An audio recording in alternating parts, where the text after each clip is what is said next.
नमस्ते, मैं रंजू सिन्हा अपने YouTube चैनल विधा पर आप सभी का अभिनंदन करती हूँ, स्वागत करती हूँ। जैसा मैंने पिछले वीडियो में कहा था कि मैं साहित्य के एक नए आयाम, एक नए पहलू के साथ उपस्थित होंगी, तो मैं आज आप लोगों के साथ एक दिलचस्प आयाम लेकर आई हूँ और वह है व्यक्तित्व कृतित्व। दोस्तों, हमारा भारतवर्ष महापुरुषों का देश है। एक से एक महापुरुष, एक से एक वैज्ञानिक, विद्वान, कवि, साहित्यकार, नाटककार, संगीतकार, ऋषि मुनि, नेता, विद्वान सब जन्म लिए हैं। यदि हिंदी साहित्य को देखें तो हिंदी साहित्य के सभी कालों में एक से एक महापुरुष, एक से एक विद्वान और एक से एक विदुषी आए हैं। सूरदास, गोस्वामी तुलसीदास, विद्यापति और भी सारे कवि, नाटककार, कहानीकार जैसे मुंशी प्रेमचंद, महाकवि निराला, रविंद्रनाथ टैगोर, दिनकर जी, फणीश्वरनाथ रेणु, बहुत सारे साहित्यकार हमारे यहाँ हुए। हमारा देश महापुरुषों के लिए धनी कहलाता है। हमारा देश एक से एक बढ़कर महापुरुषों को जन्म दिया है। तो हम बहुत भाग्यशाली हैं कि हमने इस धरती पर जन्म लिया। दोस्तों, किसी कवि ने कहा है कि गुरु गोविंद दो खड़े काको लागो पाए, बलिहारी गुरु आपनो निज जिन गोविंद दियो बताए। तो सबसे पहला गुरु हमारे माता पिता होते हैं, हमारे माता पिता हैं। तो मैं आज सबसे पहले इस व्यक्तित्व कृतित्व की शुरुआत अपने पिता स्वर्गीय सत्यदेव नारायण अष्ठाना से कर रही हूँ। उनके कृतित्व व्यक्तित्व को मैं आपके सामने प्रस्तुत करूंगी। कुछ उनकी दुर्लभ जानकारी को मैं आप लोगों के समक्ष प्रस्तुत करूंगी, आप लोगों को बताऊंगी, क्योंकि बहुत कुछ ऐसी बातें होती है जो बहुत लोग नहीं जान पाते हैं।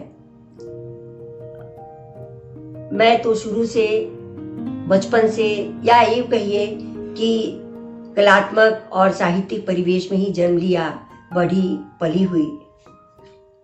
और अनेक कवि, नाटककार, कहानीकार, साहित्यकार से मिले हम लोग। हमारी बातचीत होती रही। बचपन से ही सभी चाचा चाचा कहकर हम लोग पुकारते थे उनको। और जब भी आते थे तो उनका मन हो ना हो एक कविता सुन लेते थे। कभी वो हम लोगों से कविता सुनते थे, मुझसे कविता सुनते थे। तो मैं बचपन से ये देखी कि मेरे पिताजी सत्यदेव नारायण अष्ठाना, जो कि आकाशवाणी पटना में स्क्रिप्ट राइटर के पद पर थे, शाम को आकाशवाणी पत्रिका लेकर जब वो घर आते थे तो उस पत्रिका में रेड ब्लू पेंसिल से 2 लाइन 4 लाइन कविताएं लिखी होती थी। तो शुरू में जब मुझे पता नहीं था तो पापा से पूछती। तो जब वो शाम को ऑफिस से निकलते और पैदल आते तो गांधी मैदान में घुस जाते थे।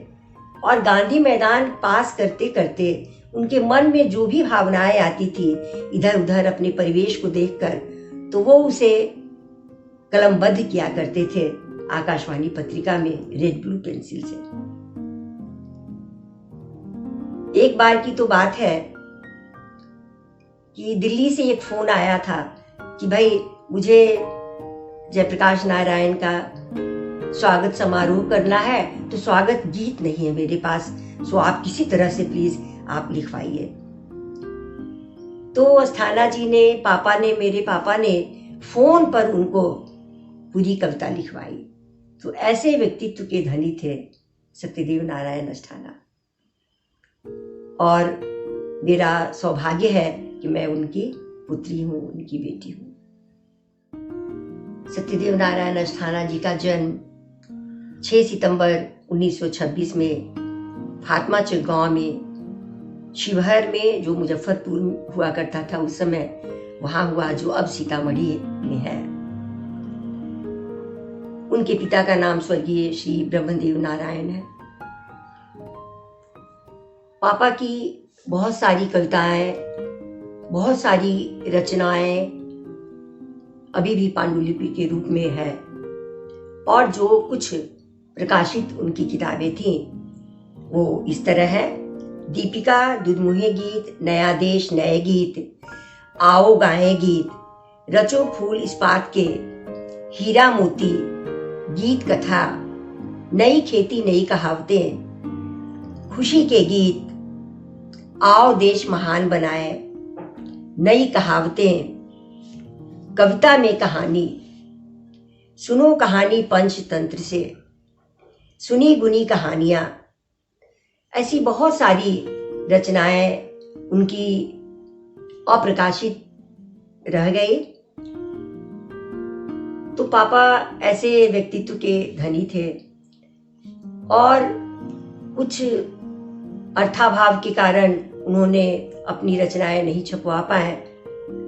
ये गीत हमारे अपने हैं, पापा की किताब, जो अंतिम किताब छपी, उसके बाद उनकी मृत्यु हो गई। तो उसमें डॉक्टर रंजन सूरिदेव ने लिखा है उनके बारे में: मेरा सौभाग्य है कि मुझे अस्थाना जी के कवि रूप और व्यक्ति रूप दोनों का सौजन्य सानिध्य और स्वयं उनका सारस्वत सौहार्द सुलभ रहा है। उनकी काव्य वैदुषी जितनी बड़ी है, भद्रता उससे भी अधिक बड़ी है। उनकी लोकप्रियता में काव्य वैदुषी का जितना सहयोग है, भद्रता की सहभागिता उससे कम नहीं है। ऐसे बहुत से आचार्य, विद्वान लोग पापा के बारे में लिखते थे, लिखते रहे हैं, उनका सानिध्य प्राप्त हुआ है। ये गीत हमारे अपने हैं शीर्षक किताब की एक कविता जो मुझे बहुत अच्छी लगती है, बहुत प्रिय है। उसे मैं बहुत जोर जोर से गाकर सुनाती थी बचपन में सभी को। वो कविता 1947 की लिखी हुई है। 1947 में पापा ने लिखा था। उस समय चारों ओर हाहाकार मचा था, सभी क्रांतिकारी लोग डटे रहते थे। तो कवि अपनी लेखनी से लड़ रहे थे। एक बार की तो बात है कि एक क्रांतिकारी कविता सुनाने के बाद अस्थाना जी के पीछे अंग्रेज पड़ गए और वो पुल के नीचे 3 दिन तक लटके रहे, क्योंकि उस समय और खास करके पापा का विचार ये था कि हमें बचकर काम करना है, जेल नहीं जाना है, हमें आज़ादी दिलाना है, आज़ादी के लिए लड़ना है, आज़ादी के लिए गीत गाना है, क्रांतिकारियों में जोश भरना है, इसलिए बचकर रहना है। तो 3 दिन तक पुल के नीचे वे लटके रहे थे, बिना खाए बिना पिए, और चारों ओर घूम कर और वो लोग चले गए। उसके बाद पुल के नीचे से वो निकले। ये विद्रोही कविता उसी समकालीन है, उसी के समकक्ष है। रण में चला आज विद्रोही, रण में चला आज विद्रोही, हाथ लिए नंगी तलवार। रण में चला आज विद्रोही, हाथ लिए नंगी तलवार। रुक न सकेगा कहीं राह में, बिन तोड़े पश्चिम का द्वार। आभूषण जिसके चमकीले, अस्त्र शस्त्र है सजे बदन में। आभूषण जिसके चमकीले, अस्त्र शस्त्र है सजे बदन में। दांतों तले दबा कर भाला, आज चला है रण आंगन में। हाथों की टूटी हथकड़ियां, हाथों की टूटी हथकड़ियां, कड़क रही हैं कड़के कड़कड़। कवच न अटता है शरीर में, कवच न अटता है शरीर में। टूट रहा है कड़क कड़क कड़। पैरों की बेड़ी टूटी है, पैरों की बेड़ी टूटी है। लौट रही भूतल के तल से अंतिम बार विदा लेने को मातृभूमि के रज तृण दल से। ऐसे कविता के रचयिता थे अस्थाना जी। इस कविता की अंतिम पंक्तियां देखिए। विद्युत तुम्हें ललक कर कहता, विद्युत तुम्हें ललक कर कहता, शांत बैठ जा चमक हटाकर। विद्युत तुम्हें ललक कर कहता, शांत बैठ जा चमक हटाकर। क्रांति कुंड में कूद रहा है विद्रोही हथकड़ी बजाकर। आज दिशाओं के रक्षक सभी संभल जाओ आता है।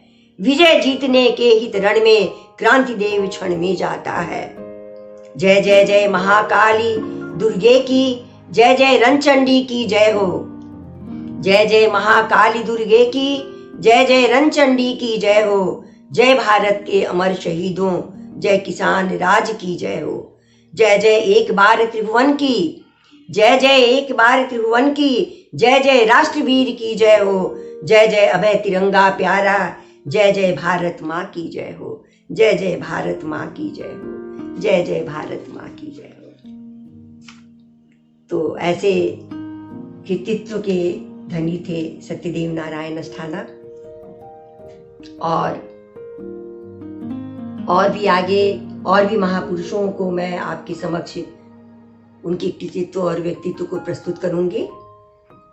अगर आपको ये आयाम, ये साहित्य के पहलू अगर अच्छी लगी तो आप मेरे वीडियो को लाइक करेंगे और चैनल को सब्सक्राइब करें। मैं फिर एक नए व्यक्तित्व के साथ आपके साथ प्रस्तुत होंगी।